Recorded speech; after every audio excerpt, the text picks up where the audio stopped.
Imagine niyo mga kabady, yung malilikom niya ngayon na pera, panggala niya pa lang yan. Wala pa yung pang-abogado niya. Napakalinaw kung ano yung intention niya dito sa social media. Imagine niyo yan, tatlong YouTube channel meron siya na kung saan ilang taon na niya, ilang buwan na niya, kino-content ang Team Kalingap para balahurain, para baliktarin ang katotohanan para sa sariling pangangailangan niya.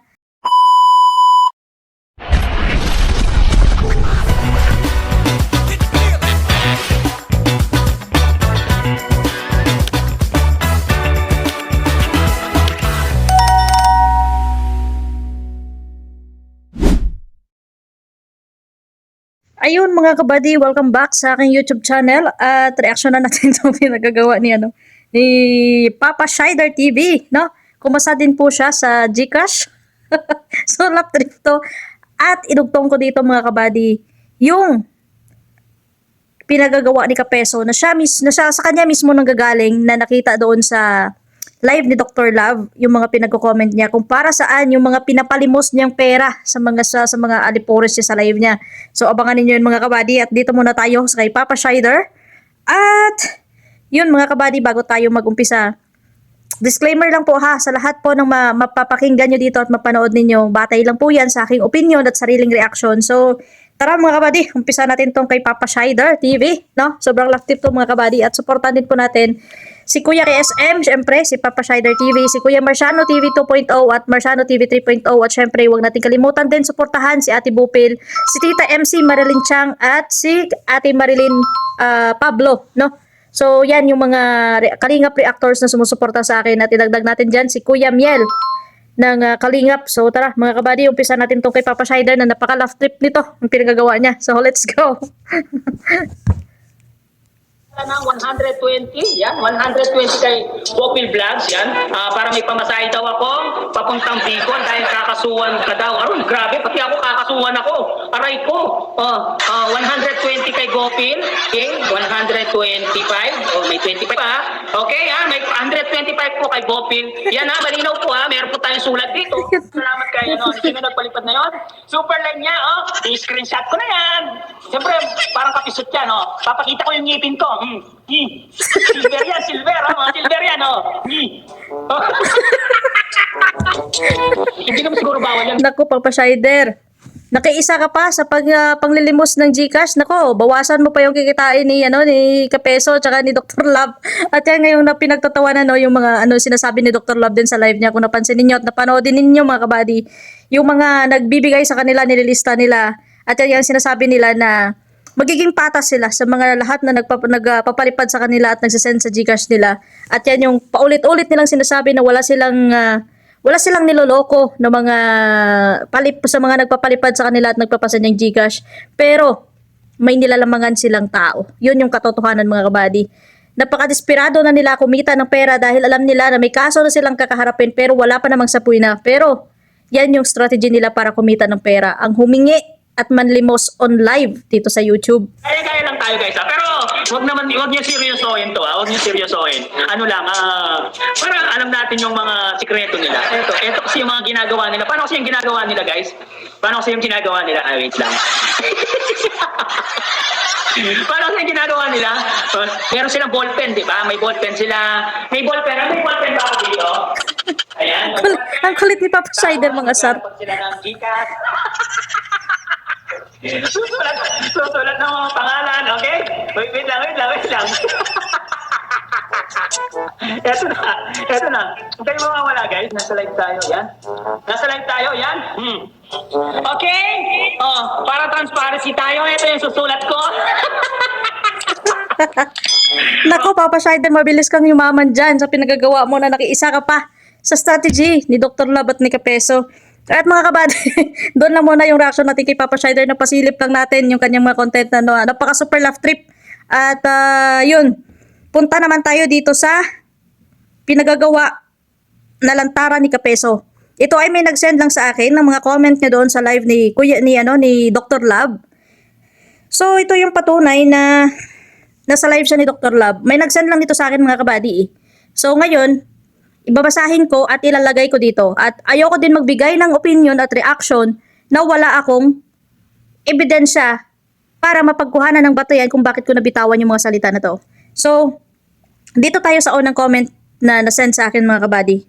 At sabi ni Kapisot, Dok, wala ka naman daw kaso kaya wala yata mag-Gcash sa'yo. Ako meron kaya need ko ng 500k package pang abogado lang yun. So ayun, malinaw mga kabady na matindi yung pangangailangan niya. Kasi alam na niya na may kaso siyang haharapin pero wala pa namang sa puwina pero panay na live niya ilang oras sa isang araw at ilang beses sa isang araw para lang mangolekta ng pera. Nagtsatsaga sa barya-barya ng mga pinapadala sa kanya ng mga alipores niya. At ang pinakamasaklap dyan, itong comments niya na sabi niya at Kapisot, 500k package from preliminary investigation hanggang trial. Hanggang trial na. Nakakaipon na nga ni ako pang travel. Next target ko pang abogado na may cybercrime cases experience na. Imagine niyo mga kabady, sa comment niya na to, isa lang sa napakaliwanag at napakamalinaw kung ano yung intensyon niya sa mga taong naniniwala sa kanya at patuloy naniniwala sa mga kasinungalingan niya para kaawaan siya. Oo, sabihin niyo na naman na kinontent ko na naman to o kinontent na naman namin to dahil inggit kami sa kanila dahil sa palipad or sa paldo na kinikita nila sa online limos. Disclaimer lang mga kabady ha. Hindi ko to kinontent, ibig sabihin naiinggit ako sa kung anong kinikita niya. Hindi ako naiinggit sa kung anong meron sila ngayon. Alam niyo kung bakit? Mas masarap pa din sa pakiramdam, magkaroon ka ng limpak-limpak na pera kung nanggaling mismo sa pinaghirapan mo, nanggaling mismo sa pawis mo, at pinagpaguran mo yun, hindi nanggaling sa ibang tao. Ngayon, yung point ko dito kung bakit ko to kinontent is yung mga taong napaniwala nila at nagpapalabas ng pera para kaawaan din sila. Alam ko, yung mga mostly na nagbibigay dyan sa kanya, isang OFW din. So, ang concern ko dito, bilang isang OFW, to the point na wala naman akong pakialam dyan sa mga binibigay ng mga tao na yan, kasi sila yan eh. Hindi natin kontrolado at hindi natin yan sila makokontrol kung patuloy sila magpapauto dyan kay Kapeso tsaka sa mga kasamahan niya na ganito yung strategy. Ngayon, yung point ko lang dito is bilang isang OFW, nagpagod ka. Yung mga kamag-anak mo, yung pamilya mo, maraming mas nangangailangan. Pero dito sa tao na to, mas binibigyan nyo ng importansya na bigyan na puro lang naman kasinungalingan. Yung concern ko lang dito is, sana sa bandang huli, hindi kayo magigising sa katotohanan at hindi nyo pagsisisihan. Kasi itong mga tao na to, malakas pa to katawan nila eh. Kapala lang ng mukha yung puhunan nila dito para kumita. Imaginein mo, mga kabady no, ang kapagkasabi ni Kapeso dito sa comment niya sa live ni Dr. Love, 500k package from preliminary investigation hanggang trial na. Nakakaipon na nga ni ako pang travel. So imaginein nyo yan, kumikita siya dito at pinaglilimusan niya yung mga tao na alam niya na nagpapagod din dito para kumita ng 5 para lang sa pansariling pangangailangan. Lumilikom siya ngayon ng pera para sa personal na pang-travel niya. At ang next target niya pa, kapag nakuha na niya kung ano yung gusto niya at kung ano yung target niya nung nauna, may pangalawa pa. Ang pangalawa niyang target ay yung pang-abogado na may cybercrime cases experience na. Imagine niyo mga kabady, yung malilikom niya ngayon na pera, panggala niya pa lang yan. Wala pa yung pang-abogado niya. Napakalinaw kung ano yung intention niya dito sa social media. Imagine niyo yan, tatlong YouTube channel meron siya na kung saan ilang taon na niya, ilang buwan na niya, kino-content ang Team Kalingap para balahurain, para baliktarin ang katotohanan para sa sariling pangangailangan niya. Tapos ngayon, dahil na nga umuusad na yung kaso niya, ang strategy niya, ang manghingi ng pera or manlimos dito on live.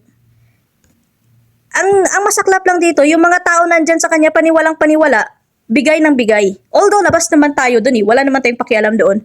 Pero yung pakiramdam bilang isang Pilipino, bilang isang OFW, alam mo yung pagod nila, sakripisyo nila, malayo sa pamilya, nagtitiis mag-ulam ng noodles, itlog, at kung ano-ano pa na meron lang dito para lang makaipon ng pera. Tapos, papadalhan mo yung mga ganyang klaseng tao, yung mga strategy nila.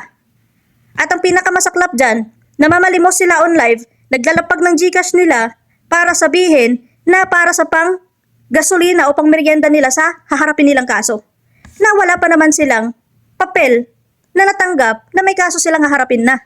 At ang masaklap dyan, ginagamit yung pagkaso ni Kuya Val sa kanila para makahuthot ng pera dito sa mga tao. Imagine niyo yun. Lantaran na ang pinagagawa ni Kapeso. At si Kapeso mismo ang nagko-comment nito sa live ni Dr. Love. Ngayon, si Dr. Love, ganun na din yung gawain niya. Ginawa niya din at sinunod niya din yung strategy ni Kapeso. Talagang nasa isang community lang sila. Kasi iisa lang yung gawain nila at iisa lang yung hangarin nila dito. Ang hindi daw sila nanloloko ng kapwa nila, patas daw sila, kaya nila nililista. Pero nanlalamang sila sa kapwa nila. Imagine niyo yun mga kabady. Ang lalakas pa ng mga katawan nila para maghanap ng trabaho. Pero yung manlamang kayo ng kapwa ninyo, lantaran, tapos kayo pa mismo magsasabi dito sa harap ng camera, sa social media, manlilimos kayo ng pera. Tapos kayo tuwang-tuwa dahil paldong-paldo kayo sa nakuha ninyo, pero hindi nyo inisip yung sitwasyon ng mga taong nandito na nagpapakahirap kung paano kumita ng pera. Kayo, nag-iipon lang kayo para pang travel-travel lang. At may kasunod pa yan Imaginein mo yun. At ang sabi niya pa dito sa live ni Dr. Love, dapat personal ka daw humingi ng tawad. Alam mo, hindi naman nag-aano si Kuya Bal na personal kayong humingi ng tawad Public apology lang at saka tigilan nyo na sila kakasilip kung ano yung hindi naman dapat silipin na wala naman kayo doon. Yun lang yung gusto ng Kalingap. Tigilan nyo na sila sa kakakontent ng pangbabalahura. Hindi naman naghahangad si Kalingap Rab o sino man yan sa Team Kalingap o si Kuya Val na personal kayo humingi ng pasensya. Ang kailangan lang dito, humingi kayo ng pasensya on public at tigilan nyo na sila sa kakakontent para siraan at balahurain. At yan lang naman yung gusto nila, tigilan nyo na sila, kakabaliktad sa kung ano yung katotohanan sa kasinungalingan para matapos na tong issue, para matahimik na. So ngayon, ang sabi niya pa, ang ni Kapisot, sabi niya, Dok, pag lumipad ako dyan, saka ka maglapag ng Gcash mo. Imagine niyo nun, suportado niya pa. Tuwang-tuwa pa siya sa ginagawa nila na panlalamang sa kapwa nila. Gaano ka desperado to mga tao na to. Hindi yung bituka nila yung dito mga kabady. Yung ano nga yung term dyan? Nakalimutan ko na yung yung term Hindi yung sikmura nila yung hangal dito, kundi yung ngipin nilang pang pranti. Pagkapalan ng mukha para lang makapanlamang ng kapwa. Oo, wala nga kayong niloloko. Ilagay natin wala kayong niloloko. Kasi nga nililista nyo kung sino at kung magkano yung binigay. Pero yung panlalamang nyo sa kapwa nyo, hindi nyo na mababago. At hindi nyo yan maloloko na talagang may nilalamangan kayong ibang tao. Nagtitake advantage kayo sa taong nandyan na alam ninyo, napapaniwala ninyo sa kasinungalingan nyo. Sasabihin nyo naman palagi, kaya kami nagko-content sa inyo, kaya namin napag-usapan to dahil inggit kami. Hindi sa inggit, kundi yung tipo na pro-Kalingap versus anti-Kalingap. Pero yung pakiramdam na isa ka ding OFW, kahit saan ka man, sa pro ka man or sa anti, may pakiramdam ka pa din sa mga taong nauuto at sa taong nilalamangan ninyo. Yun lang yung point dyan. Wala kaming pakialam kung magmilyonaryo kayo dyan sa panlilimos nyo. Pero yung may nilalamangan kayong ibang tao, parang hindi na maganda yun. Pero kung yan yung ikakasaya nyo, kung yan yung ikakabuhay nyo, labas na kami dyan, konsensya nyo na yun. Pero yung paalala lang sa mga taong nagpapadala din sa mga ganyang strategy ni Kapeso, ni Dr. Love, o sino pang mga liporis nila dyan, yan lang yung concern namin, na sana sa bandang huli hindi kayo magsisisi. Kasi pare-parehas tayo nagtatrabaho para kumita ng pera, para sa pangangailangan ng pamilya natin at sa personal natin. Hindi yung nagpapauto tayo, pero yung kasabihan, walang nauto kung walang nagpapauto. Diba? Imagine niyo yun, lantaran yung ginagawa ni Kapeso. Sa kanya na mismo nang galing to, yung mga comments niya na to sa live ni Dr. Love. Hindi ako nakakamasid sa live ni Dr. Love.